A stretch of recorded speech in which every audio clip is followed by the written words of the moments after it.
If you want to find the calcified heart of a 19th century romantic poet, you definitely do not go looking in some grand state-sponsored mausoleum in London. No, absolutely not. You go to a seaside churchyard in Bournemouth. Which is, the last place most people would look. Right. I mean, most people packing their bags for the south coast of the UK, they were anticipating sandy towels, maybe a bit of sunburn, and just like an escape from the daily grind. Yeah, a quiet vacation spot. But underneath that very predictable leisurely surface lies a cultural history that is just, well, it's far more bizarre and influential than any travel brochure is going to tell you. Welcome to today's deep dive, where we are going to explore exactly that. The town has essentially operated as this massive cultural sponge for over a century. It's quietly absorbed some of the most fascinating figures in modern history. Which brings us to the stack of sources we are diving into for you today. We are pulling from a 125-year timeline of the Bournemouth Symphony Orchestra, some historical literary blogs documenting the region, the archives of a wildly eccentric Victorian art collection, and bringing us right up to the modern day, we've got a logistical guide to the sprawling Bournemouth Sevens Sports Festival. Exactly. So we are looking at a pretty wild cross-section of art, literature, music, and athletics, all anchored to this single geographical point on the coast. It's a huge span of history. It really is. And the mission for this deep dive is to figure out the connective tissue between them. We want to show you how a seemingly straightforward coastal resort evolved into a staging ground for classic literature, Victorian vanity projects, world-class symphonies, and, modern mega festivals. Okay, let's unpack this. We should probably start by examining the type of person who is traditionally drawn to the coast, specifically those seeking isolation. That makes total sense, because Bournemouth and Poole have historically functioned as this magnet for world-renowned storytellers. It's almost like a literary cinematic Easter egg. Oh, that's a good way to put it. Just hiding legends in plain sight. Take John le Carre, universally recognized as the absolute king of the spy novel. Right, the guy who practically defined the Cold War espionage genre. Exactly. He wrote Tinker, Tailor, Soldier, Spy, The Night Manager.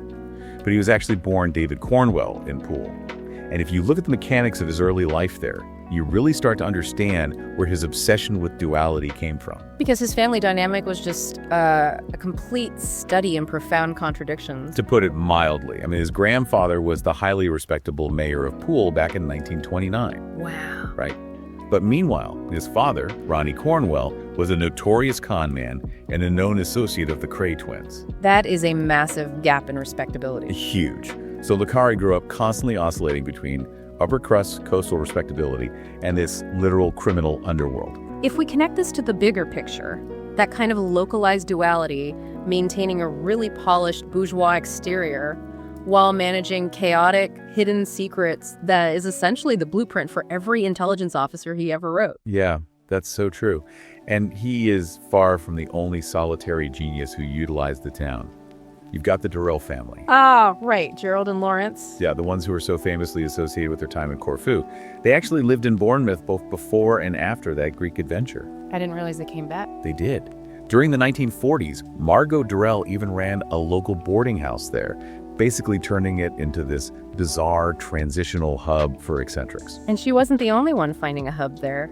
J.R.R. Tolkien, the literal architect of Middle-earth, routinely took his holidays at the Hotel Miramar.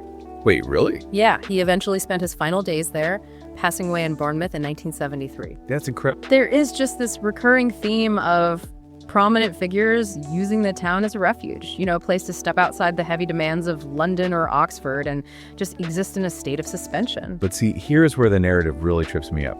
So Robert Louis Stevenson lived in a house called Skerryford Garden in Westbourne, which is part of Bournemouth. Right.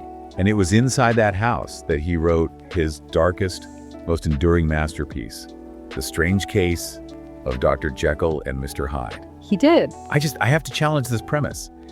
How does a beautiful, relaxing seaside town inspire a terrifying, claustrophobic story about a split personality monster prowling the foggy streets of London. It seems counterintuitive, right? But if we connect this to the bigger picture, you really have to look at how the Victorians actually utilized coastal spaces. Okay, how so? Well, they didn't view the seaside merely as a place for recreation. They viewed it as a liminal space, like a borderland between polite civilization and the untamed ocean. Meaning the rules were slightly different there? Drastically different. I mean, on the surface, the Victorian coastal resort was highly regulated. You had promenades, strict social etiquette, and the, organized pursuit of health. Right, because Stevenson suffered terribly from tuberculosis. Exactly. People went there specifically to breathe the sea air and recover from serious illnesses. But underneath that highly manicured, medicalized surface, there was this deep, profound fascination with the Gothic and the morbid. Oh, I see. The coast offered fog rolling in off the English Channel, sheer cliffs, and these grand houses totally isolated by the weather. So the environment itself was just inherently dramatic. Plus, the seaside was where society went to relax its grip just a little bit.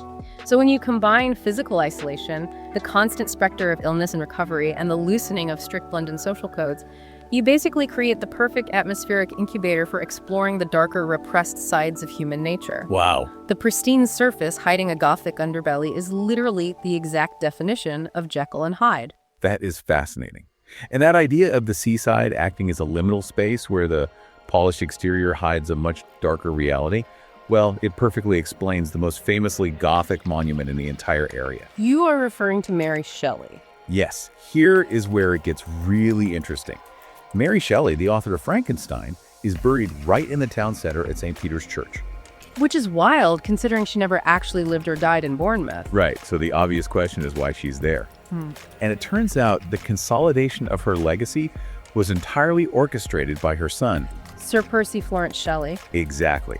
He inherited a baronetcy, built this massive, sprawling Italian-style house on the cliffs in nearby Boscombe, and then just arranged for his mother's remains to be interred at St. Peter's. But he didn't stop with his mother, did he? No, he did not. He actually exhumed his famous radically progressive grandparents, the feminist pioneer Mary Wollstonecraft and the political philosopher William Godwin, and moved them to the exact same plot. It was an extraordinary logistical undertaking, just to create a family tomb in a town they had literally zero connection to. I really need to push back on his motivations here, though. If you're trying to honor your wildly famous, historically significant family, why uproot them from their original resting places just to plant them in a rising bourgeois resort town? Because Percy Florence Shelley was heavily in the business of reputation laundering. Reputation laundering. Yeah. His parents and grandparents were brilliant, absolutely, but they were also viewed by mainstream Victorian society as dangerous radicals. Atheists, social outcasts. Oh, right. They were highly controversial. Very. So by moving their remains to a respectable Church of England graveyard in a burgeoning, wealthy coastal town, he was essentially anchoring their legacy and respectability. He was physically tying his radical lineage to his own newly established, highly respectable status in Boscombe. He was basically forcing mainstream society to accept them by giving them an undeniably mainstream grave. But he took it one step further with the addition of his father, the romantic poet Percy Bysshe Shelley. So when Percy Bysshe drowned in a boating accident in Italy in 1822, he was cremated on the beach. As one does in a romantic tragedy. Right. Whoa. But his heart famously refused to burn, likely due to a condition that calcified it. And Mary Shelley actually kept that heart in a silken shroud in her desk for decades. Which is just wonderfully morbid. And that calcified heart eventually found its way into the family vault in Bournemouth. Which accidentally turned a standard English churchyard into an absolute pilgrimage site for literary historians. People travel from all over the world to visit this bizarre, morbidly romantic family reunion. What fascinates me about the Shelley grave is that it represents this completely accidental cultural legacy for Bournemouth. Percy Florence Shelley was solely focused on his family's reputation. He wasn't trying to build a tourist attraction. He was just doing PR for his ancestors. Right. But in doing so, he laid down a foundational piece of the town's cultural bedrock. And while that accidental legacy was taking root in the churchyard, you had someone executing the exact opposite strategy just down the road. A legacy manufactured with ruthless, deliberate intention. Sir Merton and Lady Annie Russell Coates. Yes. So they married in 1860. At the time, Merton was a traveling salesman, but he was fiercely ambitious. In 1876, they moved to Bournemouth for his health and purchased the Bath Hotel. And through sheer force of will, they transformed it into the Royal Bath Hotel, catering to the absolute highest echelons of Victorian society. They did. They completely understood that a high-end hotel required a highly curated atmosphere. Definitely. So from 1884 onwards, they began traveling the globe: Australasia, the Americas, India, Egypt, Japan. And they acquired artifacts and art at a staggering volume. They essentially turned their hotel into a localized museum. Guests like Oscar Wilde and Sir Henry Irving would just wander these halls packed with global treasures. It's like the Victorian version of MTV Cribs, but for intense art nerds. That is exactly what it was. Eventually, the collection completely outgrew the commercial space. So in 1897, Merton commissioned Eastcliff Hall right next door. He designed it as a physical manifestation of his own eclectic tastes. It combines Renaissance, Italian, and Scottish baronial architectural styles into this one sprawling estate. And he filled it with everything, including legendary pre-Raphaelite works like Dante Gabriel Rossetti's Venus Verticordia. Then in 1908, he gifted the entire estate and its contents to the public. Quite the flex. It is. But let's look at the mechanics of this, because the sources explicitly note that Merton loved a bargain and would frequently hunt for cheap copies of paintings by fading artists.